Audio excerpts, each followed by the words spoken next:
সে আমার বড় ভাই, আমাদের মেগা স্টার, এরপর তো আমার দুই প্রডিউসার আছে, এরপর আমার আর কি লাগে, এরপর তো ছক্কাই মারবই।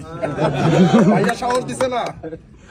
তো খুব ভালো লাগছে যে আমরা যে কষ্ট করেছি বা কি করেছি না করেছি, কতটুকু করতে পেরেছি, যাদের জন্য সিনেমাটা বানিয়েছি তাদের প্রত্যেকের ভালো লাগছে। এবং এই প্রথম আমি কোনো সিনেমায় দেখলাম, আমি সিনেমা হয়তো সরাসরি ঈদের সময়টা দেখতে আসি না, বিকজ আমি মনে করি যে আমার সিনেমা হলে আমি যদি যাই, আমি হলে হলে ঘুরে বেড়াই, তাহলে আমার অডিয়েন্স যারা আছে, আমাকে ভালোবেসে যারা আমার সিনেমাটা দেখতে আসছে, আমার সিনেমার ট্রেলার, টিজার, গান, আমার সিনেমা যারা ভালোবেসে দেখতে আসছে, যে শাকিব খানের সিনেমা দেখতে যাব, তারা হয়তো সিনেমাটা মনোযোগ দিয়ে দেখতে পারবে না, হয়তো আমাকে দেখবে, হয়তো এখানে ব্যস্ত হয়ে যাবে, হয়তো গণমাধ্যম আসবে, সংবাদ মাধ্যম আসবে, সিনেমাটা সিনটা মিস হয়ে যাবে। বাট এটা আমি কখনোই চাই না। দ্যাটস ওয়াই আমি বাসায় বসে থেকে রিভিউজ দিই, যে কেমন রিভিউজ হচ্ছে, সিনেমার খবর কি।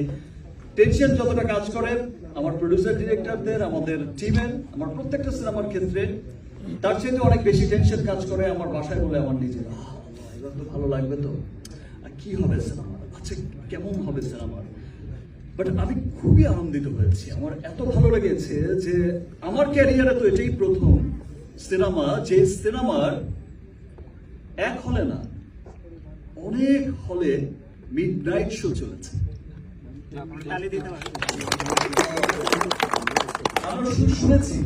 আমরা শুধু শুনেছি যে সাউথ ইন্ডিয়ান সিনেমায় মিডনাইট শো চলে, ভোরবেলা থেকে শো চলে, 24 আওয়ার্স শো চলে। আমরা যখন বিগ সুপারস্টারদের কথা শুনি, রজনীকান্ত বা আরো বড় বড় স্টারদের, তখন তাদের বেলায় শুধু শুনেছি, এই জীবন এই আজ পর্যন্ত শুনে এসেছি যে মিডনাইট শো চলে এসেছে, রাত 12টা থেকে রাত 1টা থেকে শো চলে।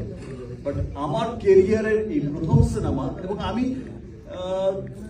আমি শুনিও নি কখনো যে বাংলাদেশের কোন সিনেমার কখনো মিডনাইট শো চলেছে, মানে রাত 12টা থেকে রাত 3টা পর্যন্ত, এবং একটা সিনেমা হলে না, সেটা মাল্টিপ্লেক্সেও চলেছে। এবং আমি ঢাকার এক মাল্টিপ্লেক্সে দেখেছি যে 3টা করে মিডনাইট শো দিয়েছে। ঢাকার বাইরের মাল্টিপ্লেক্সে দেখেছি মিডনাইট শো দিয়েছে, সিঙ্গেল স্ক্রিন। যে আমি সেনা অডিটোরিয়ামের একটা পেজ দেখলাম, শুটিং করতে করতে ওরাই দেখালো যে সেখানেও মিডনাইট শো, মানে অনেক সিনেমা হলে। আমি তখন বললাম সংখ্যাটা কত, সংখ্যাটা কিন্তু 15-20 এমন হয়ে যায় যে মিডনাইট শো চলছে। দ্যাট মিনস মানুষ কত ভালোবাসছে এই সিনেমাটাকে, কত ভালোবাসা দিচ্ছে। এবং প্রথম সিনেমা যেটার কোনো ব্যাড রিভিউজ আমি পাইনি, একটু সিঙ্গেল ব্যাড রিভিউ পাইনি। প্রত্যেকটা মানুষ বলেছে ওয়াও।